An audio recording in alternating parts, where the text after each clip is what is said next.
C'est au cours de la digestion que les glucides contenus dans les aliments sont transformés en partie en glucose. C'est à ce moment-là que l'absorption intestinale permet au glucose de passer dans le sang. Sa concentration moyenne, qu'on appelle glycémie, est de l'ordre de 1 g par litre de sang. Même si elle peut varier au cours de la journée, cette valeur est maintenue à ce niveau grâce à l'intervention de mécanismes permettant le stockage et le déstockage du glucose.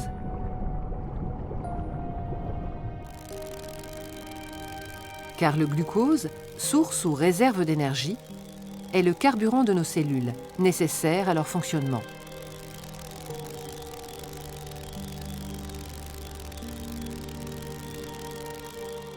Foie et pancréas jouent un rôle fondamental dans la régulation de la glycémie. Le pancréas sécrète dans le sang des hormones susceptibles d'en faire varier la valeur. 2 scénarios peuvent se présenter. Après un repas copieux, la glycémie augmente. Le pancréas va le détecter et déclencher immédiatement la production d'une hormone, l'insuline, qu'il libère dans le sang.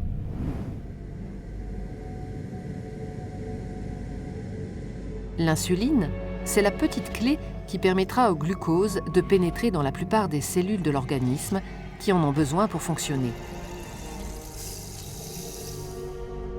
Mais l'insuline va également favoriser la mise en réserve du glucose dans les organes de stockage du corps, principalement le foie et les muscles. L'ensemble de ces mécanismes tend à s'opposer à la hausse excessive de la glycémie dont souffrent les diabétiques. On peut donc dire que l'insuline sécrétée par le pancréas, en favorisant le stockage du glucose, fait baisser la glycémie.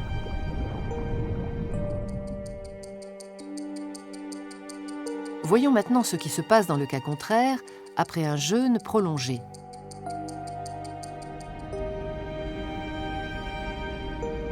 Le pancréas détecte une baisse de la glycémie, un manque de glucose dans le sang.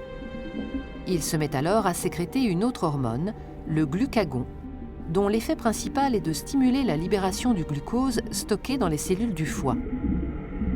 Le foie est le seul organe dont les cellules soient capables de restituer dans le sang le glucose emmagasiné.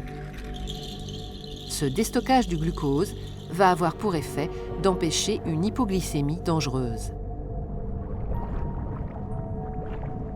Pancréas et foie jouent donc un rôle important dans le contrôle permanent de la glycémie.